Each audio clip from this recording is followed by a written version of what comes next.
Bom, então, continuando o nosso curso básico de bacteriologia, hoje vamos falar sobre secreções respiratórias, tanto do trato respiratório inferior como superior, e o seu diagnóstico bacteriológico no laboratório.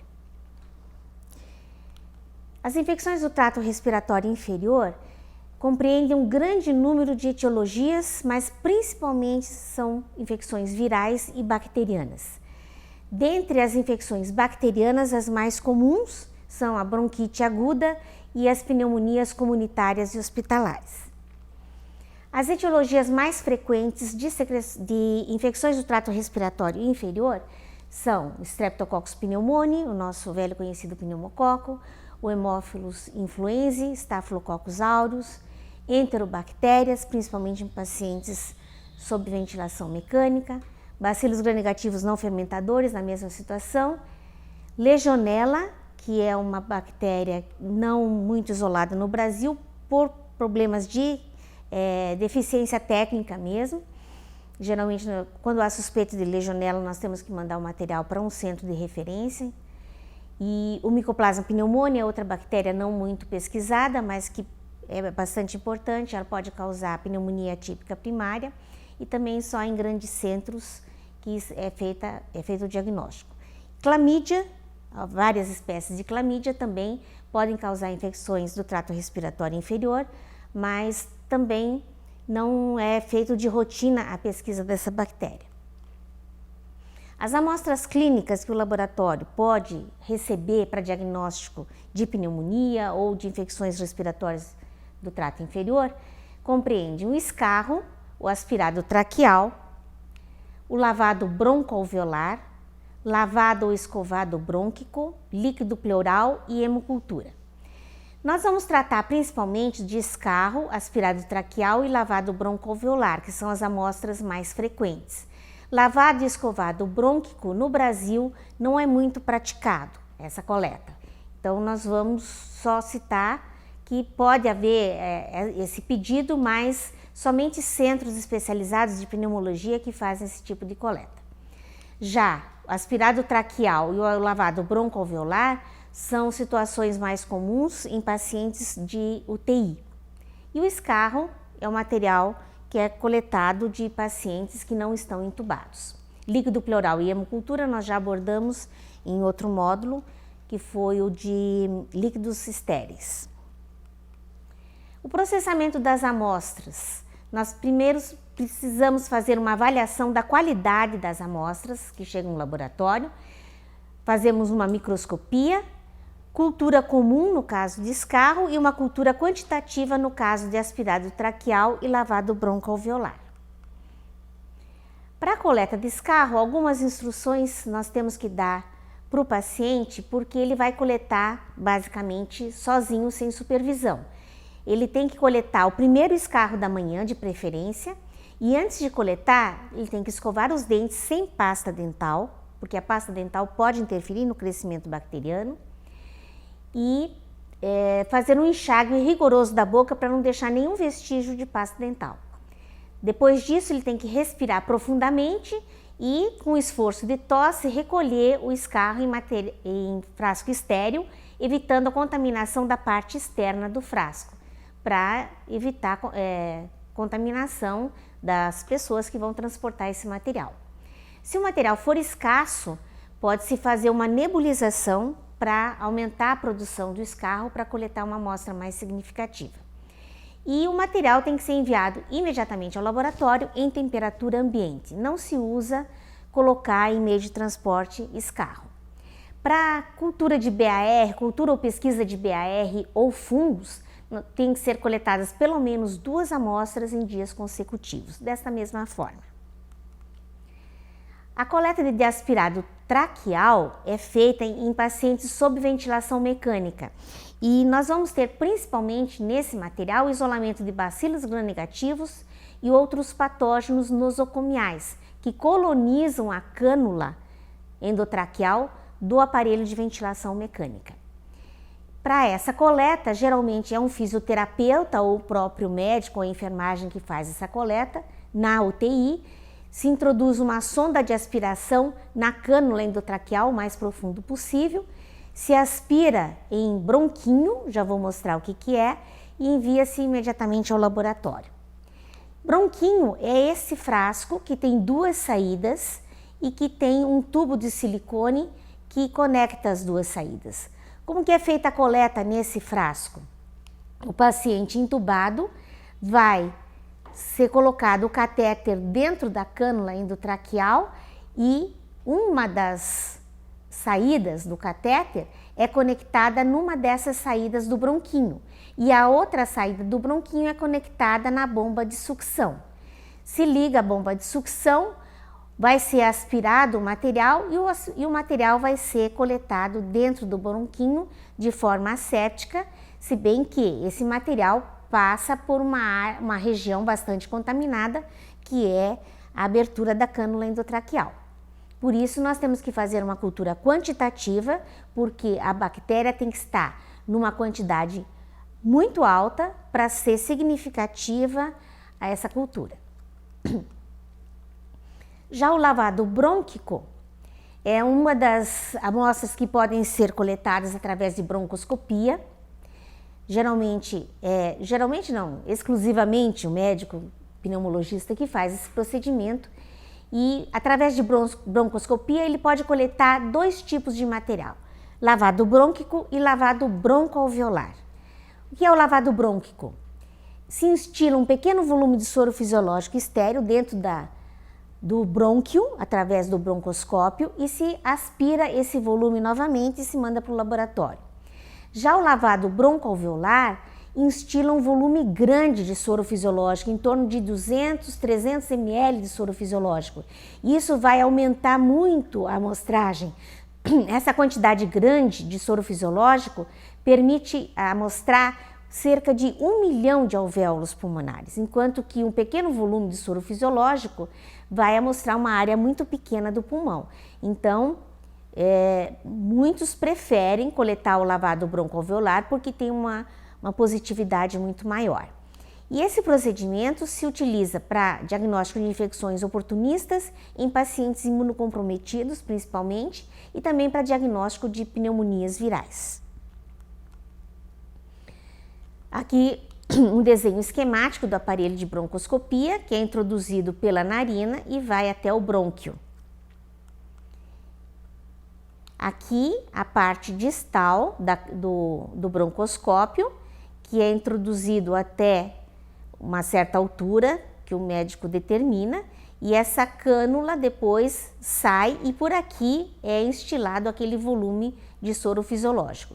Depois esse material é aspirado, coletado também pelo bronquinho, da mesma forma, e encaminhado para o laboratório.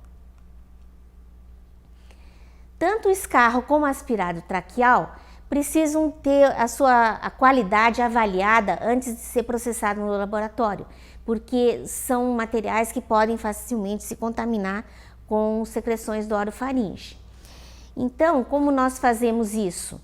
Nós avaliamos pela coloração de Gram a presença de células epiteliais e leucócitos por campo de 100 vezes, aquela objetiva panorâmica, não é com a objetiva de imersão, que é de 1000 vezes. Nós temos um campo bastante amplo, onde nós avaliamos a quantidade de células epiteliais e leucócitos.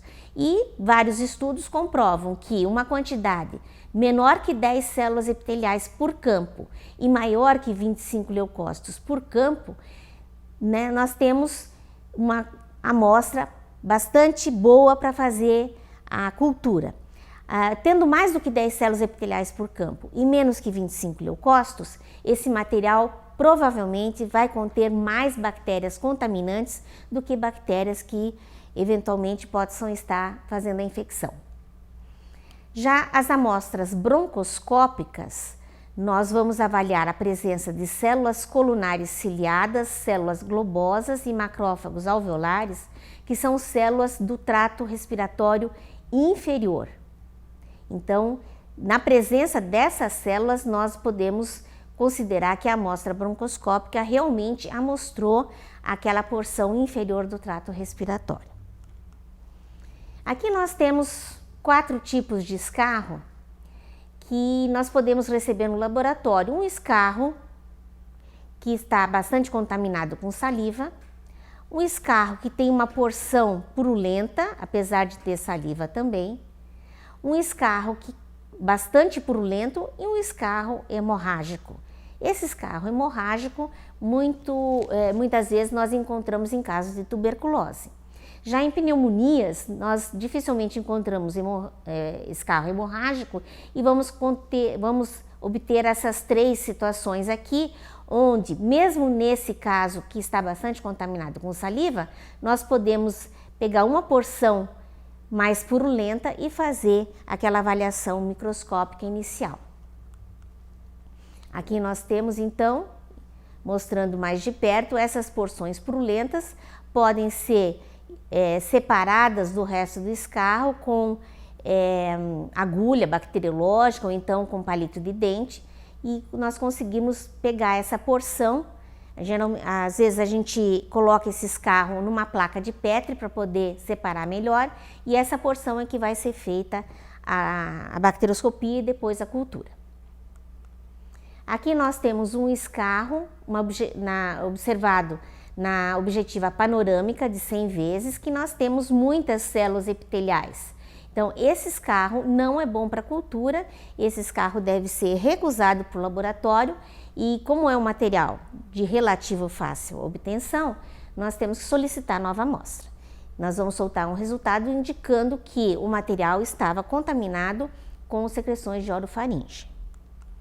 Já neste outro caso, nós temos, na objetiva de 100 vezes também, visualizamos muitos leucócitos. Então, essa amostra muito provavelmente vai conter o micro-organismo que está causando a infecção e vale a pena fazer a cultura desse material. Uma outra situação de muitos leucócitos também, muito poucas células epiteliais, nesse campo até nem aparece célula epitelial, então esse material é bastante confiável para se fazer cultura. Outra situação, nós temos uma célula epitelial aqui, mas a quantidade de leucócitos é muito maior. Então, essa proporção leucócitos-células epiteliais está bastante significativa de que este é um bom material representativo de trato respiratório inferior, bom para se fazer a cultura. Aqui nós temos um material de lavado broncoalveolar, onde nós encontramos estas células. São células globosas, provavelmente macrófagos alveolares. Vendo mais de perto, nós temos aqui, são macrófagos, então isto é indicativo de que o material foi bem coletado. Ele amostrou material profundo de alvéolo pulmonar. E aqui nós temos células colunares, vocês veem que são células compridas, que têm um núcleo excêntrico, mas que tem uma região bastante alongada, que são as células colunares ciliadas típicas de trato respiratório inferior. Então, quando nós vemos esse tipo de célula, nós consideramos que a amostra é boa. Aqui mais de perto, a célula colunar ciliada. Então, aqui estão os cílios. Isso é uma figura de livro, que é uma célula que não é muito encontrada. Eu tive que trazer figura de livro, mas aqui nós vemos cílios, célula colunar ciliada, típica de trato respiratório inferior. E aqui alguns leucócitos. Então, se nós tivermos uma amostra que tenha uma porção significativa para fazer a bacterioscopia, significativa eu digo em termos de pus, nós fazemos bacterioscopia pelo GRAM daquela porção, e se o GRAM constatar que a amostra é boa, nós vamos fazer de uma outra porção semelhante àquela, uma semeadura em agar-sangue, agar-chocolate suplementado e agar-McConkie, tá? Porque escarro e aspirado traqueal também é interessante juntar uma placa de McConkie, porque nós podemos ter com frequência isolamento de bacilos gram-negativos. Incubamos a 35, 37 graus por 24 horas em atmosfera comum para agar-sangue e McConkie e tensão de CO2 para o agar-chocolate. Para o aspirado traqueal, o procedimento está simplificado aqui, esquematizado. Nós vamos ter que usar um agente mucolítico, como é o caso da N-acetil-L-cisteína 1%, e misturar com o material que vai vir provavelmente no bronquinho, numa proporção de 1:2. Então, 1 ml da amostra e 1 ml da solução de N-acetil-L-cisteína 1%, que é o agente mucolítico. Esse material vai ser agitado em vórtex, depois que sedimentar bem. Nós temos que ter o cuidado de esperar bastante tempo sedimentar bem, porque se nós abrirmos esse tubo logo após a centrifugação, nós podemos ter formação de aerosóis e nós podemos nos contaminar. Esse material, depois de centrifugado e sedimentado novamente, nós vamos retirar 100 microlitros e colocar num tubo com 9,9 ml de salina estéril. Fazemos novamente uma suspensão em vórtex e dessa solução, dessa diluição, nós fazemos uma semeadura com alça de 1 microlitro em agar-chocolate, em agar-sangue e maconque. Então vocês podem ver que o material é bastante diluído, ele no final vai estar numa diluição de 1:200.000. Isso porque o ponto de corte para nós considerarmos uma cultura positiva de aspirado traqueal é de 10 a 6 unidades formadoras de colônias. Então, se nós não diluirmos bem a amostra, nós podemos ter uma cultura que nós não vamos conseguir bactérias isoladas, colônias isoladas. Nós fazemos a avaliação microscópica pelo GRAM antes, sempre, com o mesmo indicador, 25 leucócitos e 10 células epiteliais, e a semeadura vai ser feita como é feita para cultura de urina, porque é uma cultura quantitativa tanto quanto a cultura de urina. E no final, a contagem de colônias tem que ser multiplicada por 200.000 para chegar ao valor de UFC por ml. Acima de 10 a sexta, esse material é significativo, essa bactéria isolada é significativa, deve ser feita identificação e antibiograma. Já para o lavado broncoalveolar é um pouco diferente, também é uma cultura quantitativa, mas nós não vamos ter uma diluição tão grande porque o ponto de corte é menor, 10 a quarta e não 10 a sexta. Então, da mesma forma, nós temos o lavado broncoalveolar, que geralmente recebemos de 10 a 100 ml, fazemos a homogeneização da amostra, depois colocamos em vórtex por 30 a 60 segundos para fazer essa homogeneização e desse material homogeneizado nós colocamos em tubo de centrífuga para fazer a sedimentação e do sedimento nós fazemos lâmina, cultura para BAR e cultura para fungo quando for o caso. A lâmina geralmente se usa citocentrífuga porque a quantidade de bactérias é pequena, nós temos que fazer uma concentração que no caso a citocentrífuga é bastante útil.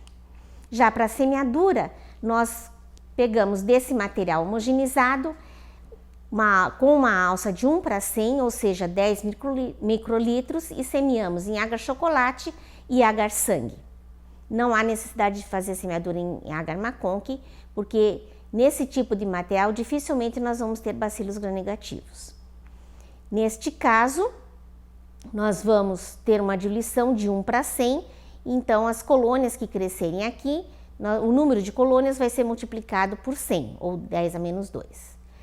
No caso da diluição 10 a menos 2, nós vamos semear agar-chocolate e agar-sangue, mas nós vamos fazer também uma semeadura com alça 1:1000 em agar-chocolate e multiplicamos daí as colônias que estiverem nesse agar-chocolate por 1000 para ter o número de unidades formadoras de colônias por ml. Incubamos também a 35 graus em CO2 todas as placas por 48 até 72 horas. A semeadura é da mesma forma, porque como se trata de cultura quantitativa, tem que ser dessa forma, né? Nós semeamos, descarregamos aqui perpendicularmente a alça e fazemos as estrias perpendiculares aqui. O ponto de corte, no caso de lavado broncoalveolar, vai ser de 10 a quarta. As colônias que crescerem numa quantidade superior a 10 a quarta vão ser identificadas e feito o antibiograma. Então, resumindo os pontos de corte de secreções respiratórias do trato inferior. Nas culturas quantitativas, nós temos para o aspirado traqueal, a contagem que faz o diagnóstico é 10 a sexta. e no lavado broncoalveolar é 10/4. Passando para as infecções do trato respiratório superior agora. Nós temos todas essas situações, mas no laboratório de microbiologia, nós praticamente só fazemos diagnóstico de faringite ou tonsilite, que nada mais é que a amidalite. Como amígdala mudou de nome para tonsila, então agora amidalite se chama tonsilite. Temos também outras infecções bacterianas ou virais, como a sinusite, a candidíase oral, que é uma infecção fúngica, a angina de Vansan, que é uma situação bastante infrequente, mas que volta e meia aparece, é importante a gente conhecer, e os casos de difteria e coqueluche, que são diagnosticados em laboratórios estatais, que as amostras têm que ser encaminhadas para o LACEN. Então, nós vamos praticamente tratar de faringite e tonsilite e eu vou mostrar para vocês o que é uma angina de Vansan também, para terem conhecimento. De todas as infecções do trato respiratório superior, todas aquelas que eu já falei, não só a faringite, como a sinusite e as outras, nós temos essas etiologias: Streptococcus pyogenes e Streptococcus beta-hemolíticos de outros grupos, como C, F e G, principalmente nas faringites e tonsilites. Streptococcus pneumoniae, Moraxella catarrhalis, Haemophilus influenzae, Staphylococcus aureus, Arcanobacterium hemolyticum, que pouca gente conhece, é um bacilo gram-positivo que pode estar envolvido em caso de sinusite, enterobactérias e bacilos gram-negativos não fermentadores. As amostras que nós podemos receber para diagnóstico microbiológico: secreção de orofaringe para o diagnóstico de amidalite ou tonsilite ou faringite, punção de seios maxilares seria a amostra indicada para diagnóstico de sinusite, só que dificilmente um médico vai fazer uma punção de seio maxilar, porque é um procedimento bastante invasivo e poucos laboratórios têm condição de fazer cultura desse tipo de material, porque obrigatoriamente nós teríamos que fazer uma cultura para anaeróbios e culturas virais. Secreção de nasofaringe também pode ser coletada principalmente para pesquisar portadores de meningococo. Então, a vigilância epidemiológica faz esse tipo de coleta nos pacientes e nos portadores e nos contatos dos pacientes com meningite. E por último, secreção nasal, que é exclusivamente para pesquisa de estafilococos em hospitais. No caso de orofaringe, a cultura de swab de orofaringe para micro-organismos comuns não tem sentido. Orofaringe é um material bastante contaminado, então o material de orofaringe se justifica fazer uma cultura apenas se for para a pesquisa de streptococcus do grupo A, tá?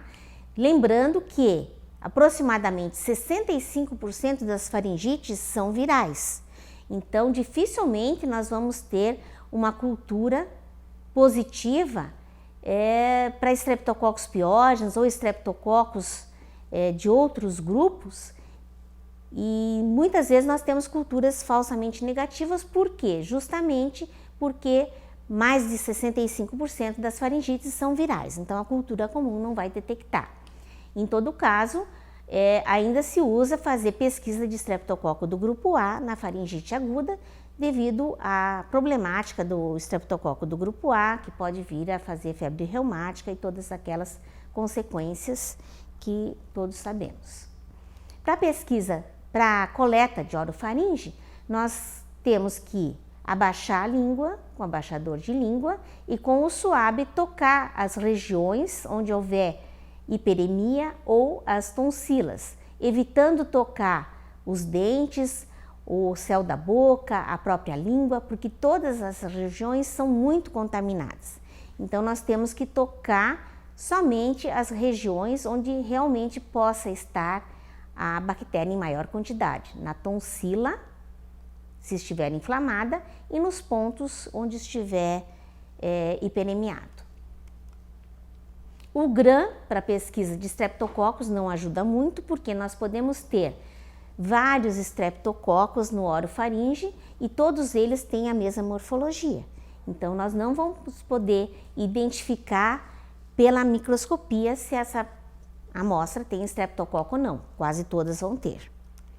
O que importa é fazer a semeadura em agar-sangue, principalmente agar-sangue de carneiro, de preferência. Desta forma, aqui o primeiro quadrante, o segundo quadrante e o terceiro quadrante.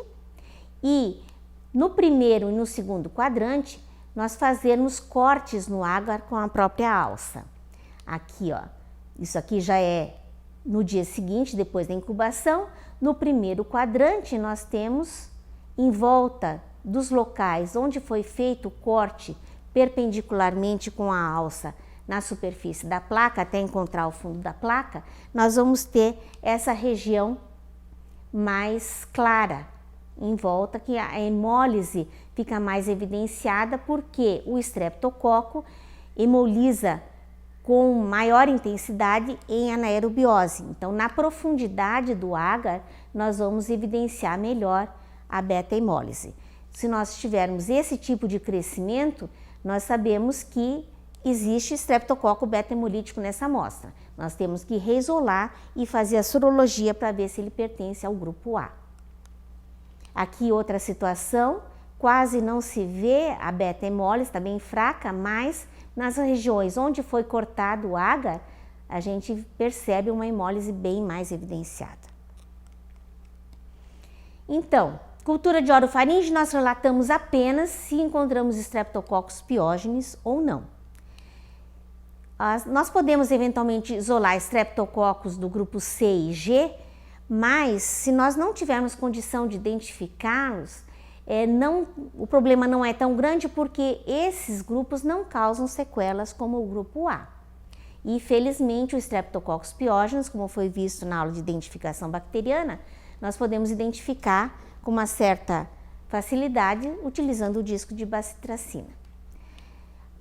Principalmente nos Estados Unidos se usam testes de antígeno direto tipo ELISA, que são feitos no laboratório, no próprio consultório médico. O médico coleta e o SWAB coloca no dispositivo do ELISA manual e nós temos um teste de antígeno direto rápido. Só que esses testes têm suas falhas e eles têm que ser confirmados com cultura, então eles servem como triagem de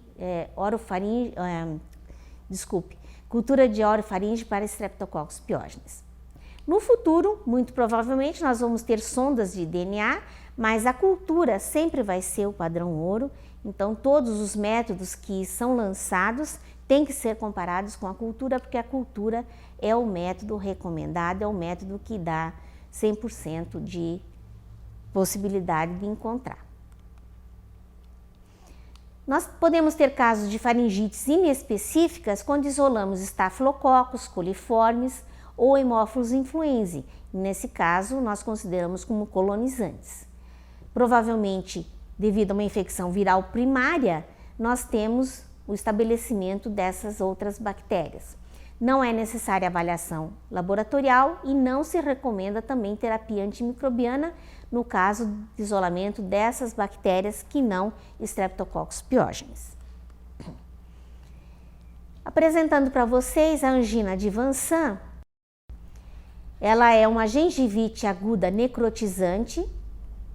O médico, quando vai inspecionar a garganta do paciente, já desconfia porque é uma situação que tem um cheiro característico muito forte, porque o agente é uma associação de bactérias anaeróbias e as bactérias anaeróbias nós sabemos que produzem, né, materiais, metabólitos bastante voláteis e que tem um cheiro bastante característico.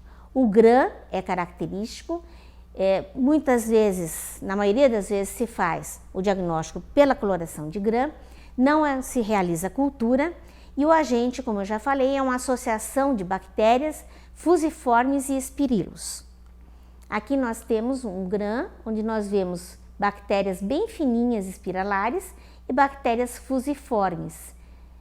Isso daqui, numa situação clínica suspeita de angina de Van Sant, confirma o diagnóstico.